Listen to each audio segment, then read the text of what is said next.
Uma das primeiras agências reguladoras criadas no Brasil, a Agência Nacional de Energia Elétrica, a ANEEL, existe desde 1997 para regular os segmentos de geração, transmissão, distribuição e comercialização de energia elétrica. A agência é responsável por discutir uma série de pautas importantes para o setor. Nos últimos meses, por exemplo, a agência foi responsável pela regulamentação da medida provisória publicada pelo governo em abril, que, entre outros pontos, prorroga subsídios para fontes renováveis. Também caberá à agência elaborar os novos contratos de concessão de distribuição, seguindo as diretrizes do governo federal, discutir a regulamentação da medida provisória que trata da Amazonas Energia e eventuais mudanças na comercialização através do mercado livre de energia. Com pautas que envolvem o executivo e legislativo, a agência é frequentemente mobilizada por esses poderes, mas com a prerrogativa de independência e autonomia, o que muitas vezes é questionado e gera conflitos. Para conversar sobre as perspectivas do setor elétrico, o Jaule, podcast de energia do Jota, recebe Sandoval Feitosa, diretor-geral da Agência Nacional de Energia Elétrica. Esse podcast é uma parceria com o INTE, o Instituto Brasileiro de Transição Energética. E eu sou Marla Sabino, analista de energia do Jota. Queria começar falando um pouco sobre um assunto recente, que são as declarações do ministro Alexandre Silveira ontem sobre agências reguladoras. Imagino que o senhor tenha visto. Foram feitas até algumas críticas sobre modelo, falou em reestruturação, falou em necessidade e importância de convergência para a formulação de políticas públicas. Queria que o senhor falasse um pouco a visão do senhor sobre isso e como tem sido essa relação com o governo, né, nesse momento de importantes mudanças que são necessárias no setor elétrico brasileiro. Bem, inicialmente, dizer que o modelo de agências está constituído no Brasil há quase 3 décadas. A Agência Nacional de Energia Elétrica, por exemplo, tem 27 anos, é uma das mais antigas, também uma das mais estruturadas, e que, graças ao modelo que foi instituído no setor elétrico, durante todo esse tempo, ele assegurou a universalização do serviço, o aporte de investimentos trilionários no Brasil, já tem mais de 1 trilhão de investimentos realizados no Brasil, de forma que foi exatamente essa estabilidade regulatória que permitiu o aporte desses investimentos e a melhoria dos serviços ao longo de todos esses anos. A ANEEL fornece as condições para que o sistema elétrico brasileiro trabalhe adequadamente, cuidando para que a energia elétrica seja gerada, transmitida e distribuída de maneira contínua e com preço justo. A ANEEL fiscaliza continuamente as empresas do setor, para o cumprimento de todas as obrigações relativas ao serviço público de energia elétrica. Aprimoramentos são sempre bem-vindos, e isso aconteceu ao longo de todo o funcionamento do modelo. Eu até ampliaria um pouco mais essa percepção trazida pelo ministro Alexandre Silveira, no sentido de que o setor elétrico é um setor que ele não recebe aportes públicos. Nós não temos no orçamento geral da União recursos alocados expressivos para as políticas públicas do setor elétrico.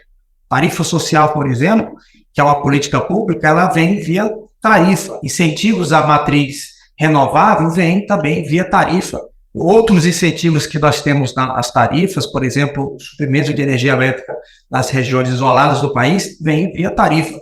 Então, se nós não tivermos um ambiente de estímulo ao investimento privado, nós comprometeremos sensivelmente o desenvolvimento do país na área de energia elétrica. Então, o que eu posso dizer é que as agências, elas são modelos, são agências de Estado, elas não são agências de governo. Obviamente, isso aí é um sentimento geral de todas as agências. Há sempre que um novo governo se constitui, há sempre um objetivo, o objetivo do alinhamento dentro daquelas premissas que o governo foi eleito, para que nós possamos atuar em convergências para a publicação, para a formulação de políticas públicas, auxiliando o governo nessa perspectiva. O que eu quero dizer, em sentido lato sensu, é que, uma vez uma política pública instituída, nenhuma agência, inclusive a ANEEL, vai questionar aquela política pública. Agora, a perenidade de atuação da ANEEL, ela é pautada dentro da atuação no âmbito da legalidade, ou seja, uma vez aprovado um marco legal, uma política pública, independente do governo, é obrigação nossa cumpri-la. Se essa política pública for alterada, nós também iremos cumprir. A estabilidade está exatamente no sentido de que nós somos, por força de lei e por força da vontade do povo brasileiro, constituídos como uma agência de Estado. Então, nós cumprimos a política pública em vigor. Alterada a política pública, nós passaremos a cumprir. E é claro que a ANEEL nunca se furtou a contribuir, e temos diversas sinalizações no sentido de auxiliar o governo anterior, o governo anterior, o governo atual, no sentido de formular políticas públicas com as nossas análises técnicas, que são muito bem feitas, são muito valorizadas e respeitadas pela sociedade brasileira. A ANEEL atingiu o seu nível de respeitabilidade pela agência, pela sociedade brasileira, exatamente por ter a sua atuação pautada nas políticas públicas em vigor, alterando a política pública, inclusive nós podemos até auxiliar a alteração dessa política pública. Mas, uma vez a política pública existente, independente do momento atual, nós somos vinculados à sua observância. Já que a gente está falando desse tema, queria trazer um pouco também sobre, a gente sabe, a importância da relação da ANEEL com o Congresso Nacional. Tem muitas pautas que envolvem o setor elétrico em discussão no Legislativo nesse momento, e uma delas é o PDL do sinal locacional no Senado, na Comissão de Infraestrutura do Senado. Recentemente a gente teve uma movimentação que foi a designação de um relator para esse tema na CI. Queria saber se o senhor está acompanhando isso, se a ANEEL vai buscar o senador para falar sobre o tema. A gente teve esse encaminhamento, já foi aprovado na Comissão de Infraestrutura e agora está na CCJ do Senado. Queria saber se o senhor está acompanhando esse assunto, como a ANEEL vai lidar com isso, no sentido de buscar, falar com o parlamentar, se vai buscar alguma articulação nesse sentido. O texto segue agora para a Comissão de Constituição e Justiça do Senado, onde também será discutido antes da votação final no plenário. De autoria do deputado Danilo Forte, o projeto é considerado polêmico por ser acusado de ferir a autonomia da agência reguladora e trazer riscos e insegurança a investimentos já executados no setor, tendo inclusive várias associações se colocando contrárias ao projeto. Bem, só trazendo aí o histórico desse tema, nós passamos 5 anos discutindo a mudança do sinal locacional na agência. Várias sessões de consulta pública, várias fases de consulta pública. Nós fizemos um amplo e restrito debate a respeito desse tema. Esse tema, a ANEEL ela passou a discutir o sinal locacional exatamente pela mudança na característica da nossa geração ao longo desses anos. A região Nordeste, da região Norte, elas têm a maior tarifa do Brasil. Eu queria repisar isso. E por que elas têm a maior tarifa do Brasil? São vários aspectos, grande dispersão, grandes áreas geográficas, grande dispersão de consumidores, baixa densidade de consumo por esses consumidores, e uma área, são regiões que elas demoraram para se eletrificar. Então, veja, as regiões sul e sudeste do Brasil, elas já se eletrificaram no passado, com grande aporte de recursos públicos, inclusive, e os ativos que prestam serviço para essas regiões, eles já estão totalmente amortizados. Então, você tem uma tarifa menor nas regiões sul e sudeste. Por quê? Porque os ativos já estão amortizados, porque há um grande consumo, o parque industrial do Brasil se localiza nessas regiões, e, historicamente, a geração de energia elétrica também ficava na região, e fica ainda, na região sudeste do Brasil. A gente sabe que a característica de geração ela era hidrelétrica. A região centro-oeste e sudeste do Brasil é o que a gente denomina a grande caixa d'água do Brasil. As grandes hidrelétricas ainda concentram grande parte da geração nessa região. E a região norte e nordeste, elas tinham uma grande dependência da geração nessas regiões. Então, fazia todo o sentido o consumidor da região norte e da região nordeste pagarem um sinal de transmissão, uma tarifa de transmissão maior para o consumidor. E era isso que acontecia. Ao longo do tempo, e aí vocês acompanham, nós tivemos a construção de grandes hidrelétricas na região norte, Jirau, Santo Antônio, Belo Monte, Teles Pires, e tivemos aí o crescimento gigantesco da geração renovável do Nordeste, com destaque para a região, para a geração eólica. Então, veja, nesse momento, o sinal da geração mudou. O consumidor do Norte e Nordeste que recebia a geração, hoje eles fornecem geração.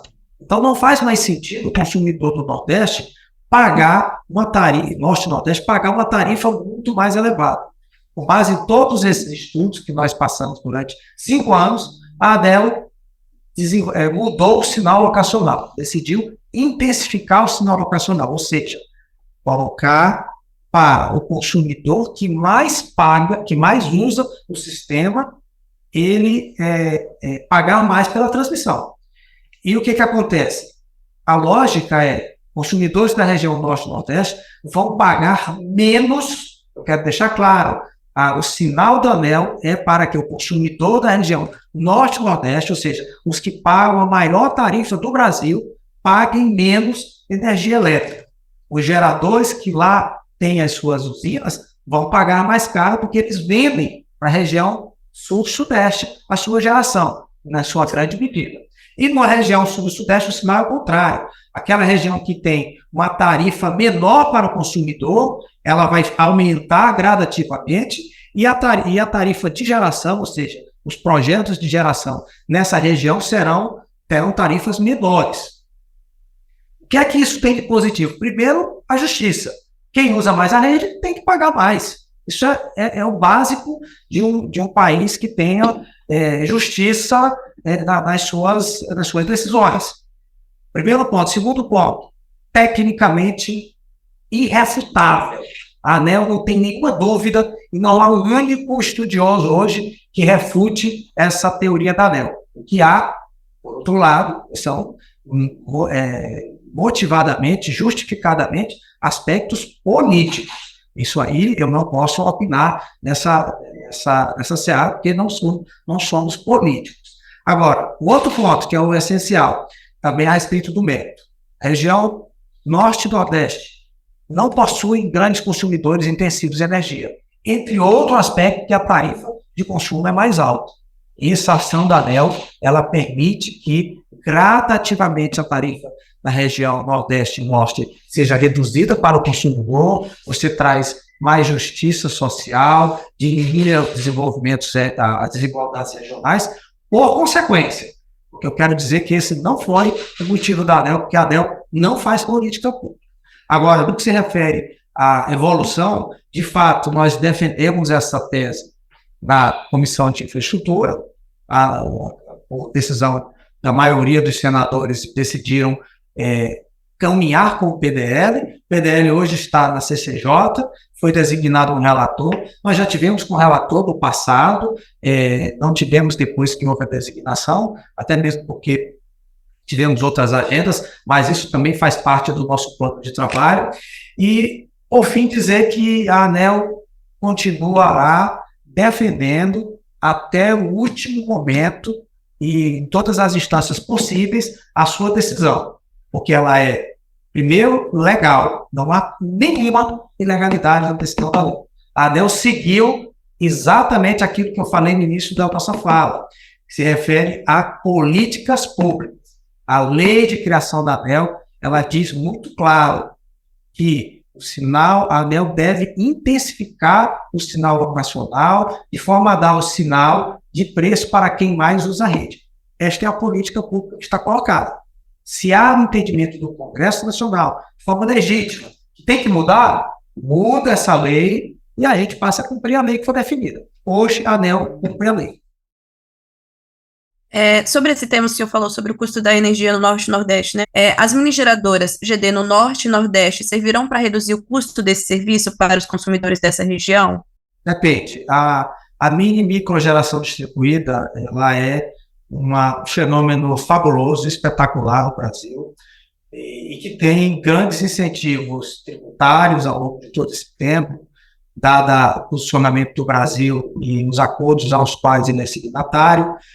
Há também um incentivo cruzado da tarifa, ou seja, em grande medida, os incentivos, parte do custo da rede fixa, ela é paga pelos consumidores que não possuem geração distribuída, me refiro àqueles projetos iniciais, onde não havia pagamento do uso da rede. Os mais novos, sim, há um nível de compartilhamento, mas assim, não podemos, e aí sendo muito honesto no debate, porque a posição da ANEEL é sempre uma posição de imparcialidade, não há pretensão ou predileção e nem rejeição por nenhum tipo de modelo de negócio. O que há, sim, consequências do que foi decidido. Aquilo que está na lei, estricto sensu, a ANEEL cumpre religiosamente. Aquilo que é interpretativo da ANEEL, a ANEEL tem, dentro da sua discricionariedade, o dever, eu não diria nem poder, o dever de buscar o equilíbrio de custo entre os usuários da rede. Então, eu posso dizer que em algumas circunstâncias, e em muitas delas, eu diria, principalmente para quem tem geração distribuída, há, obviamente, uma redução do seu custo. Isso é uma realidade inafastável. É possível que, em alguma circunstância, a instalação de geração distribuída em alguns segmentos, em alguns setores de uma rede elétrica, possam postergar investimentos e ser mais barato para o consumidor cativo. Isso é fato. É também um fato que, dependendo de onde foi instalada, o momento de se instalar, o nível de operação da rede, aquilo pode trazer um custo maior para o consumidor cativo, uma vez que você tem uma injeção de potência na rede e que pode demandar investimentos esses que serão pagos pelo consumidor cativo e não serão pagos pelo consumidor que injeta a potência na rede. Então, é um debate muito franco que a ANEEL tem feito ao longo de todos esses anos. Esse podcast tem o apoio do Instituto Brasileiro de Transição Energética. O INTE é um think tank do setor energético formado por associações de classe dos segmentos de óleo e gás, energia elétrica, combustíveis e derivações. A gestão é autônoma e apartidária. E o objetivo principal do INTE é fortalecer um ambiente propício à discussão sobre energia no Congresso, oferecendo suporte técnico à Frente Parlamentar de Recursos Naturais e Energia. Queria mudar um pouco de assunto, falar um pouco das recentes medidas provisórias editadas pelo governo no setor elétrico. Essa semana, a própria ANEEL divulgou alguns dados que a gente também tinha noticiado sobre a adesão das usinas renováveis à MP 1212, que trata da prorrogação do prazo para entrada em operação com descontos nos sistemas de transmissão e distribuição de energia. A ANEEL, Agência Nacional de Energia Elétrica, informou ontem que recebeu pedidos de 1.963 usinas de geração renovável, ou 84,7 gigas, buscando enquadramento na MP 1212, a fim de garantir a extensão do prazo para entrada em operação, mantendo o direito ao desconto na tarifa pelo uso da rede. Essa MP foi aquela publicada em 10 de abril, trazendo alguns alívios tarifários no curtíssimo prazo, mas que foi muito criticada porque potencialmente aumenta os subsídios pagos pela tarifa lá na frente. Queria saber qual a visão do senhor sobre os impactos dessa MP. Bem, de novo, é aquilo que nós conversamos no que se refere à política pública. Foi definido pelo governo. É claro que é uma medida provisória, é uma manifestação até este momento, apenas do Poder Executivo. Ela tem o seu lapso temporal para surtir seus efeitos e nós estamos nesse momento atuando dentro do que foi o desejo do Poder Executivo, dentro do que são competências e limites que a ANEEL tem que atuar nesse ponto específico. Nesse momento agora nós levantamos os dados e exatamente pela transparência, que é a forma que a agência atua, nós divulgamos. Então, temos realmente uma quantidade expressiva de projetos de geração renovável, com prorrogação de descontos. Essa foi a política pública que foi definida. É claro que, mais uma vez, ela tem os seus impactos. Você perpetuaria para esse conjunto de projetos, em torno de 85 gigas, uma perpetuação desses descontos, que, como dito no início, é uma política pública que não tem um único centavo no orçamento da União. O que tem, sim, é subsídios que serão pagos ao longo da operação dessas usinas por 30 anos, a perpetuação desses descontos, uma vez efetivados. Então, estamos nesse momento fazendo exatamente as modulações, fazendo os ajustes para que a gente possa cumprir essa política pública que foi definida. Um outro ponto importante a dizer é que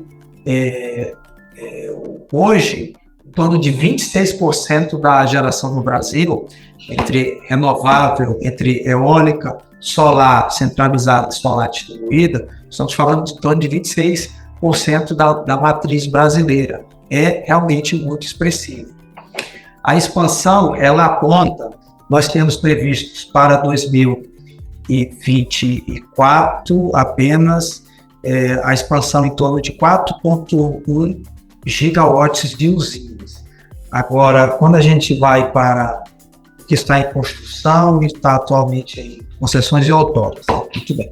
Então, nós temos atualmente outorgas em construção, majoritariamente, como eu já falei, eólicas e solares, em torno de 16 gigas, estão nesse momento em construção. Outorgas não iniciadas, 148 gigawatts. Ou seja, nós temos entre construção e obras não iniciadas, 160 gigawatts. E nós temos uma capacidade instalada no Brasil de 200 gigawatts. Ou seja, isso aí é pouco de... Estamos falando mais da metade da nossa capacidade instalada. Essa geração, em que pese ter havido a prorrogação dos descontos, a nossa percepção é que, se não houver crescimento da economia, esses projetos não se viabilizarão. Porque hoje o que nós temos, basicamente, o crescimento do mercado livre, ele tem ocorrido em redução do mercado regulado, ou seja pelo crescimento da geração distribuída, seja pela migração para o mercado livre. Então, o crescimento efetivamente de forma sustentável do consumo, nós ainda não estamos observando. Então, eu acho que esse movimento do governo foi no sentido de dar uma sobrevida a esses projetos, para que em um momento oportuno da economia, e é o que se está trabalhando para isso, esses projetos sejam viabilizados. A gente teve também a edição recente de uma outra medida provisória, aí encaminhando sobre outro problema no setor elétrico, que é a questão da Amazonas Energia, que todo mundo sabe que realmente enfrenta uma situação financeira, econômica complicada há algum tempo. Muito se fala, quando se trata da SMP, de impacto tarifário, né? Agentes do setor têm colocado esse risco. Então, eu queria saber se esse risco existe, se essa MP vai trazer impactos tarifários, e se era, na visão do senhor, a melhor forma de tentar equacionar essa questão, e se isso tira do radar, por exemplo, uma intervenção, algo do tipo. O grupo JIS passa a ter o controle da concessionária Amazonas Energia. A operação, que transfere para os irmãos Joesley e Wesley Batista a responsabilidade no fornecimento de energia elétrica para o Estado, ocorreu com a venda de 11 usinas termoelétricas. A Amazonas Energia tem dívidas que ultrapassam 18 bilhões de reais, entre impostos, ANEEL e demandas judiciais. Os parlamentares temem que esse valor seja repassado aos consumidores. Muito bem.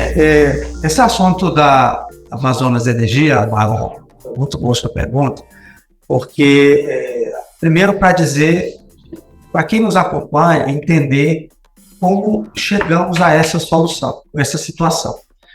Em 2015, na época da renovação das concessões de distribuição, 6 distribuidoras tinham concessão e estavam sob a concessão da Eletrobras. A Eletrobras tinha a concessão do Amazonas, de Roraima, Piauí, Alagoas, Roraima, Rondônia e Acre, de Alagoas.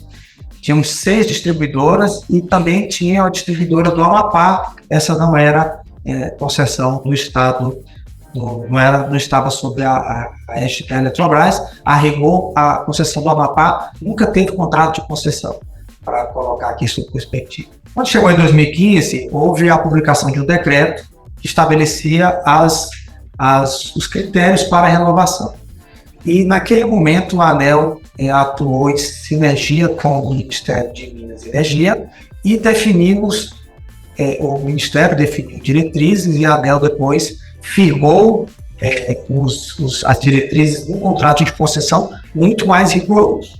Naquele momento que houve a concepção de um contrato mais rigoroso, a Eletrobras tomou a decisão de não renovar as concessões e essas concessões ficaram por um período de designação, ou seja, algo parecido com o purgatório, nem estava no céu, nem estava no inferno. Então, ou seja, você tinha um momento lá que você não tinha regras, não tinha que ser publicada uma medida provisória, depois foi convertida numa lei, e colocou a gestão dessa empresa sobre designação, de forma muito precária a prestação de serviço. Durante esse tempo, o governo federal, eu queria deixar muito bem claro, definiu licitar as concessões e sob as regras definidas pelo Ministério de Minas e Energia e pelo Banco Nacional de Desenvolvimento Social e Econômico, BNDES. Então, todas as concessões foram licitadas, inclusive a da Amazonas Energia. A Amazonas Energia foi adquirida por um grupo empresarial da região norte do Brasil, chamado Oliveira Energia. Não era um grupo com conhecimento no serviço do negócio de distribuição de energia elétrica, e o fato é que de 2018 e 2019 até agora, a empresa operou com níveis de eficiência sofríveis, eu diria, com baixo desempenho, não alcançou os níveis de performance adequados, e aí entrou um nível de acompanhamento mais estreito da ANEEL. Inicialmente ficamos no plano de resultados, depois ela não cumpriu o plano de resultados, emitimos um termo de intimação, e depois esse termo de intimação foi convertido para uma caducidade, recomendação de caducidade, depois nós confirmamos a caducidade e encaminhamos ao Ministério de Minas e Energia. O Ministério de Minas e Energia tinha a decisão de caducar esse contrato e, enfim, iniciar uma via crucis para uma licitação, ou, de novo, porque assim a legislação permite fazer uma troca de controle dessa empresa. Então essa é uma história.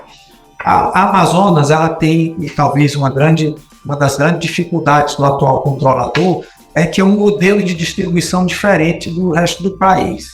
Então ela tem grande quantidade de geração local, ela conectado e pago diretamente pela distribuidora, ela tem muitas áreas isoladas na sua concessão, é uma área também muito grande e, de fato, que a solução lá para o Amazonas não seria uma solução fácil. Muito bem, esse é o contexto. Aí vamos para o que ocorreu na medida provisória e os fatos que estão disponíveis aí para a sociedade.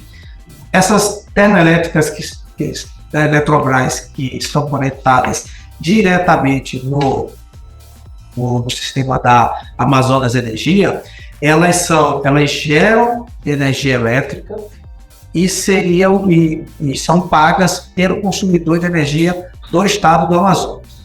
Então, o grande problema que estava ocorrendo é que estava tendo uma grande inadimplência da empresa. A empresa não estava pagando esses custos para a Eletrobras. Bem, até aí é o que estava acontecendo lá na região.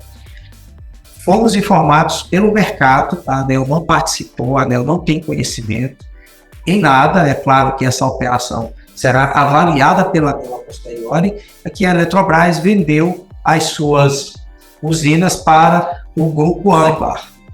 E os créditos ali existentes são créditos da própria Âmbar a partir deste momento.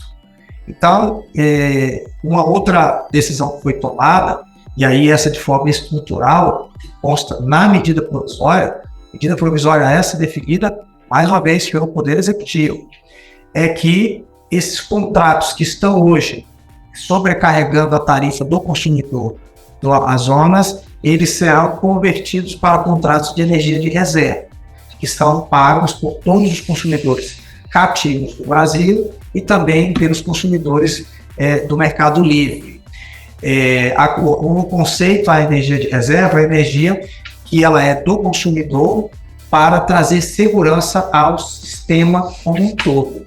De fato, essas termoelétricas, elas estão conectadas em Manaus e Manaus está interligado com o sistema interligado nacional.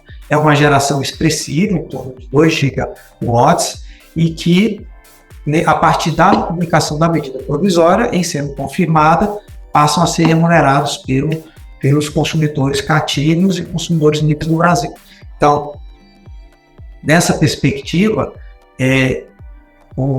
a sobrecontratação da Amazonas, que ela também tinha mais geração do que precisava, ela também era paga pela CCC, que é paga por todos os consumidores. E, de uma forma simples, você retirou esse custo de sobrecontratação, que isso é pago por todos os consumidores, e alocou parte dele para a energia de reserva, que também é paga por todos os consumidores.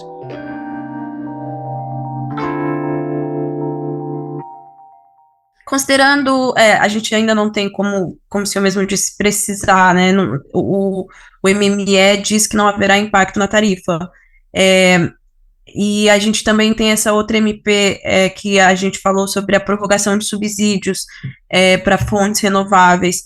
O senhor acha que o governo está sinalizando, está dando sinais ao mercado na linha de redução de tarifas, de subsídios? Porque parece um pouco complicado. O discurso no setor elétrico é muito de ter que revisar subsídios, reduzir a conta de luz, buscar soluções estruturais, mas o governo traz medidas que colocam em risco essa preocupação. Como o senhor vê esse cenário? O senhor acha que o governo tem que sinalizar melhor iniciativas para buscar equacionar o problema da conta de luz, dos subsídios? Olha, hoje a tarifa de energia elétrica ela tem 13,44 de subsídios na tarifa. É o equivalente a praticamente toda a malha de transmissão do Brasil. Ou seja, o que nós pagamos, o que o consumidor brasileiro paga em subsídios na tarifa é o equivalente à nossa rede de transmissão, que tem quase 200 mil quilômetros de linha de transmissão, que é o equivalente a toda a linha todo o sistema de transmissão da Europa. Então, veja, nós estamos fazendo transferências de recursos equivalente a uma rede gigantesca de transmissão. Então, é um problema? É um problema.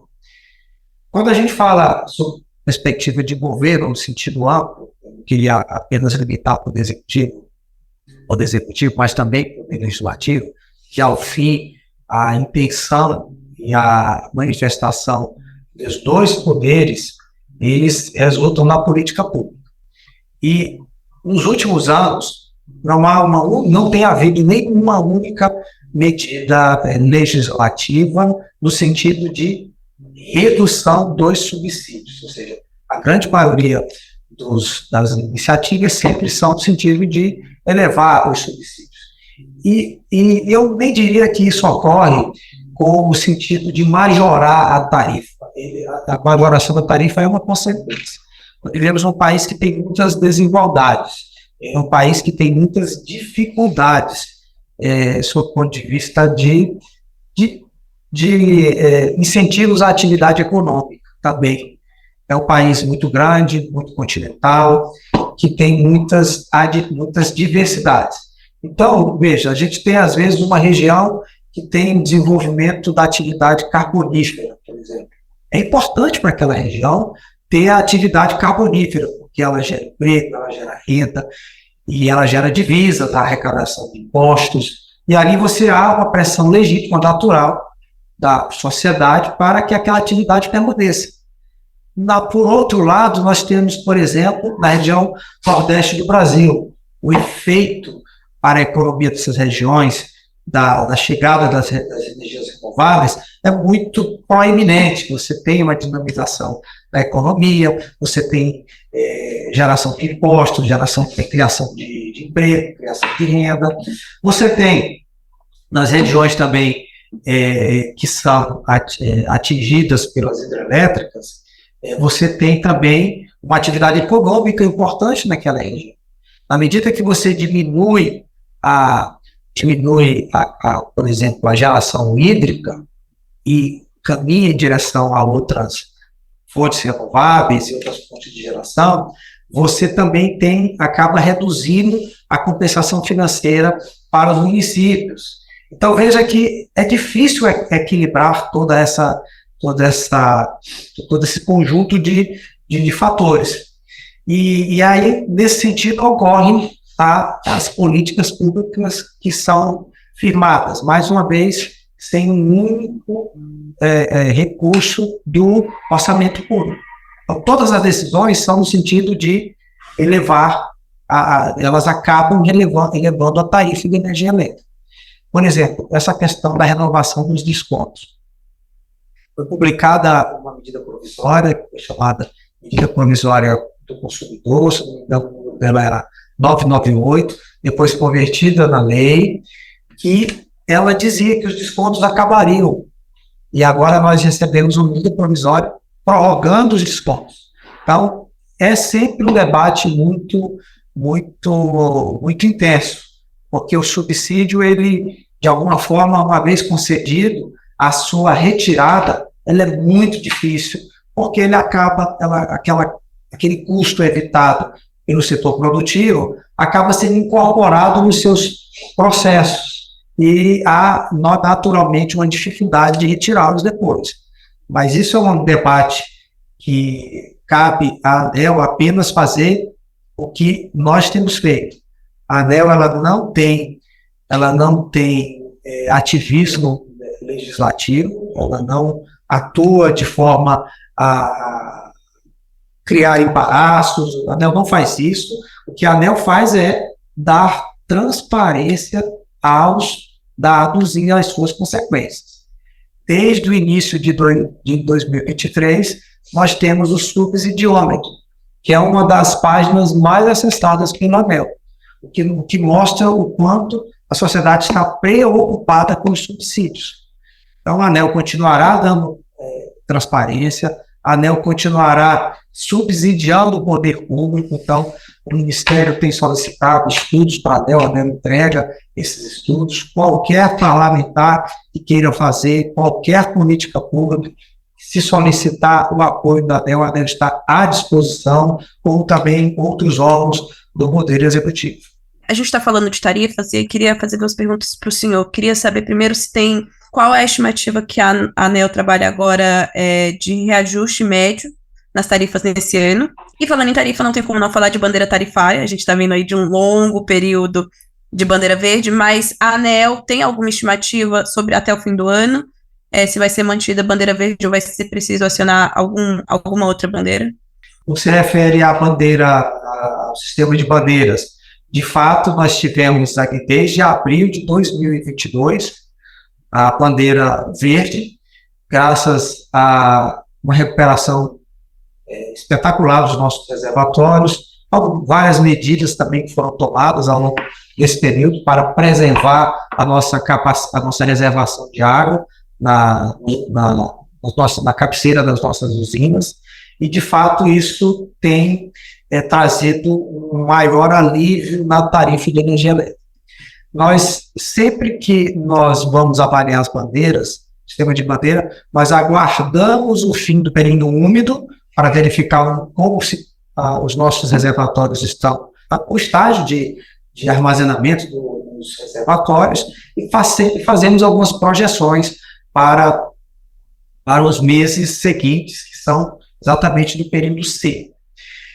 O que a gente tem, de uma forma geral, é que para julho nós temos uma grande probabilidade de permanecer a bandeira verde, e a partir de agosto temos probabilidades marginais de acionamento de bandeiras.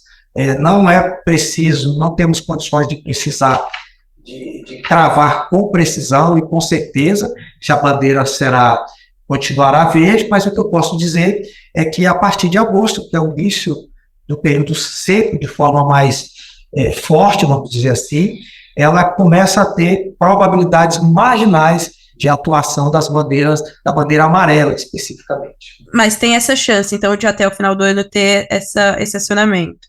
O acionamento temos, sim. A partir de que mês seria? O senhor, existe essa... A partir de agosto, como eu falei, nós passamos a ter probabilidades marginais. Marginais significa muito pequenas de acionamento da bandeira amarela. Vai depender muito do nível de como o período seco vai, da celeridade do período seco. Maior consumo de consumo de energia elétrica e, por consequente, maior depressionamento dos nossos reservatórios. Mais uma vez, é uma probabilidade marginal. Ela não é significante, mas, do ponto de vista estatístico, sim, há uma probabilidade. Queria trazer um último tema, que recentemente a ANEEL voltou a discutir sobre as indenizações do chamado RBSE, né? Não tem um desfecho ainda, teve um pedido de vista nos processos, mas é uma discussão muito importante para o setor, muito sensível também. Queria saber qual a avaliação do senhor sobre o encaminhamento proposto, que prevê a redução das indenizações às transmissoras, se o senhor acha que tem espaço para mudar o encaminhamento que está hoje na agência, e como o senhor acha que tem que ser essa discussão sobre o RBSE? Bem, a discussão da RBSE é um daqueles temas que a gente precisa virar página. A exemplo da Amazonas Energia, que nós conversamos no início, porque são temas que eles remontam a decisões do passado, que elas têm que ser superadas. Então, o caso da RBSE, houve uma decisão no passado para fazer uma forma de indenização desses ativos, depois houve um questionamento judicial, depois esse questionamento judicial ele foi vencido e a ANEEL passou a fazer o cumprimento da decisão ali interpretada. Houve uma decisão que foi tomada no passado, que operou seus efeitos no passado e que, uma vez encerrada a discussão, houve uma nova discussão trazida aqui por um conjunto de agentes. Eu diria que o tema, como você bem citou, ele está em discussão, está com um pedido de vista, e sob o ponto de vista decisório, tudo pode mudar. A diretora relatora trará os seus encaminhamentos a respeito da matéria, esse assunto virá para a discussão dos diretores, que podem mudar os seus encaminhamentos ou mantê-los. Isso é no plano das possibilidades, o que eu posso dizer que o assunto não está encerrado. Ele ainda será objeto de discussão pela diretoria da ANEEL. Diretor, eu queria fazer uma pergunta para o senhor sobre bônus de Itaipu, né, da conta de comercialização de Itaipu. O governo sinalizou essa intenção de usar o recurso para o Rio Grande do Sul. A gente sabe que pelo ProRet, pelas regras, pela lei, seriam destinados para a tarifa em julho agora. A ANEEL tem algum prazo a se cumprir para fazer esse repasse em julho, caso não tenha nenhuma medida do Executivo? Como está isso? Nós sinalizamos ao Ministério de Minas e Energia o excedente do bônus de Itaipu, que perfazeria um valor bastante expressivo e que poderia, à luz da decisão do próprio governo, mudar a sua destinação, caso ele assim entendesse. Então, nós sinalizamos ao Ministério, ao ministro em especial, que tínhamos essa situação conjuntural que poderia ser avaliada e apreciada para utilização no momento atual de calamidade no estado do Rio Grande do Sul. Desde então, nós temos avisado que nós temos um prazo para fazer a cumprir a política pública tem, então, em vigor, que esse prazo é dia 22 de junho. Junho, ou seja, se o governo não tomar uma medida nos próximos 2 dias. Temos aí uma situação que precisamos, já sinalizamos ao governo e temos um rito interno a ser observado. Entendi. Esse prazo pode ser flexibilizado ou não? Eu teria que verificar aqui, Marla, se é um prazo próprio, se é um prazo previsto em legislação, para que a gente possa afirmar segurança.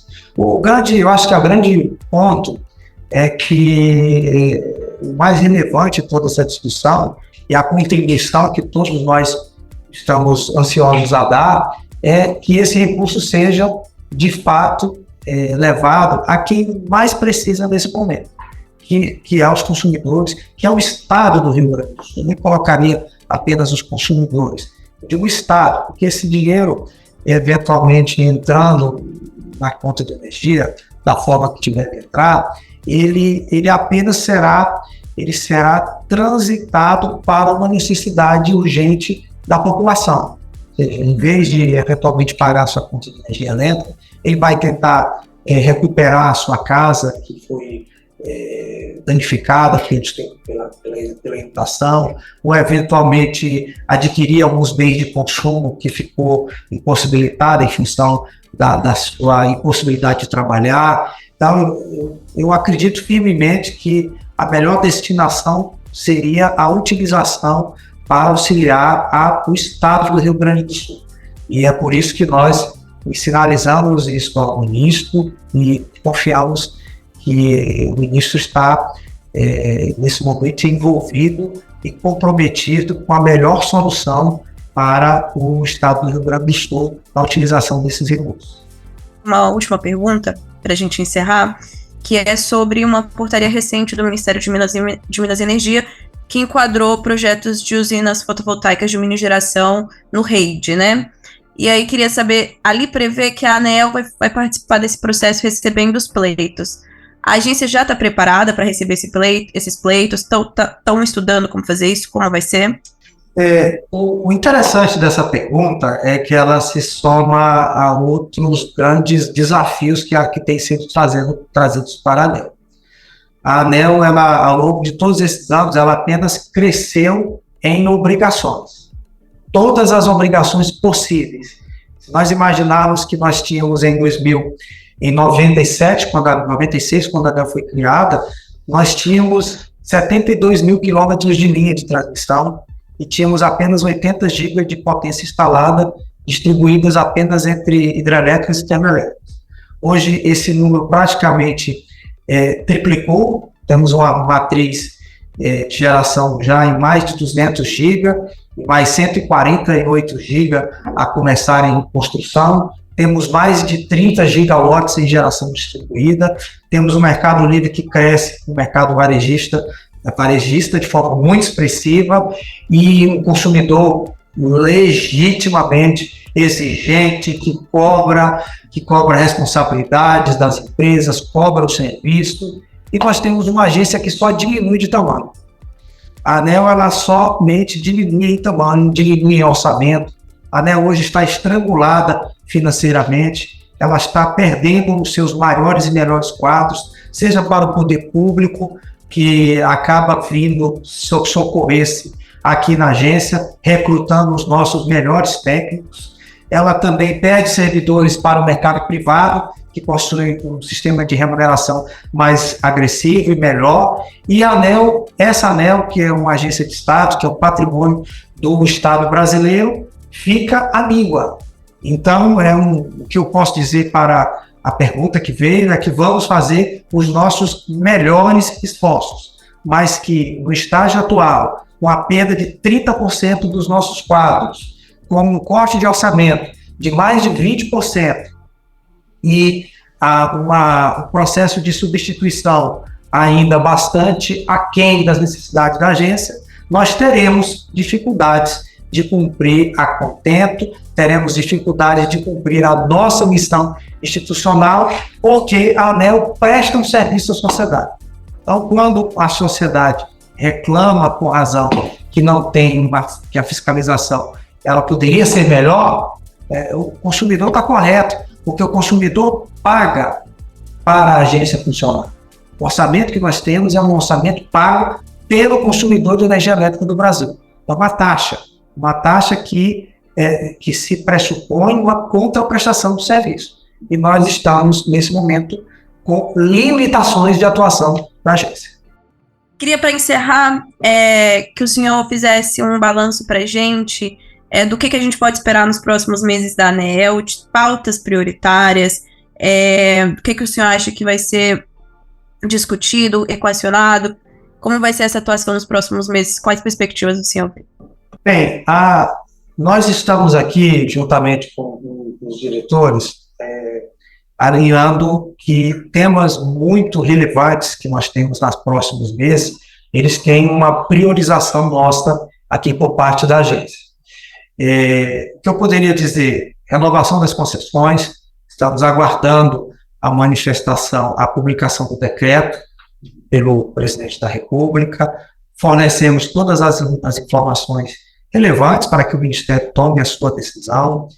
Eu diria que também a pauta de modernização da agência, nós aprovamos ontem a segunda fase do Seriblox tarifário, ou seja, nós reconhecemos que a tarifa vai mudar sensivelmente nos próximos anos, demos sinais bastante importantes para mobilidade elétrica, uma vez que um desses projetos ele trata de uma diferenciação tarifária para exatamente sugerir deslocar o horário de carregamento desses veículos para o horário noturno, o horário que a tarifa seria mais baixa, os sinais que nós vamos dar para a tarifa. Hoje nós temos 5% de todos os carros até agora são elétricos no Brasil. Ano passado, 2,37% eles eram elétricos ou híbridos. Agora, nós já vamos até maio com 5%. Ou seja, a eletrificação da nossa mobilidade é uma realidade. Nós temos que nos adaptar a ela. Eu diria até que a ANEEL já deu o primeiro passo, uma vez que a instalação de carregadores ela vem de uma regulação que a ANEEL já implantou. Então, eu diria que a modernidade das tarifas, a renovação das concessões, a discussão sobre hibridização de fontes, ela já foi superada na ANEEL, nós já publicamos uma normatização a respeito, mas que nós temos tido cada vez mais pedidos de projetos nesse sentido, um leilão de capacidade que está em avaliação pelo Ministério. Nós entendemos que virão oportunidades interessantes para os agentes, nós também estamos aguardando as diretrizes do Ministério para que nós possamos fazer os leilões.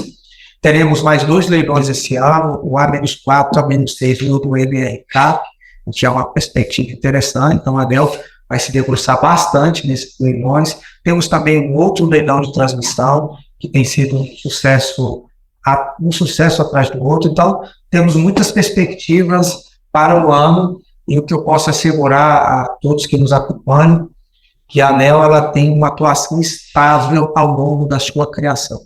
Eventuais problemas que nós vivemos naturalmente no dia a dia da agência, eles são muito menores do que a própria agência. E que o setor elétrico, a sociedade brasileira, pode e deve continuar esperando muito da atuação dos servidores da agência, dos diretores da agência e da agência de uma forma geral. A ANEEL, quando ela está focada e determinada nos seus objetivos, ela é muito forte. O que eu posso assegurar a todos é que esse espírito permanece na agência. Ótimo, eu queria agradecer mais uma vez. Muito obrigada, diretor, pela sua presença, por aceitar nosso convite, por participar desse debate com a gente, que é tão importante. Tchau, Marlon, um abraço a todos do canal Jota.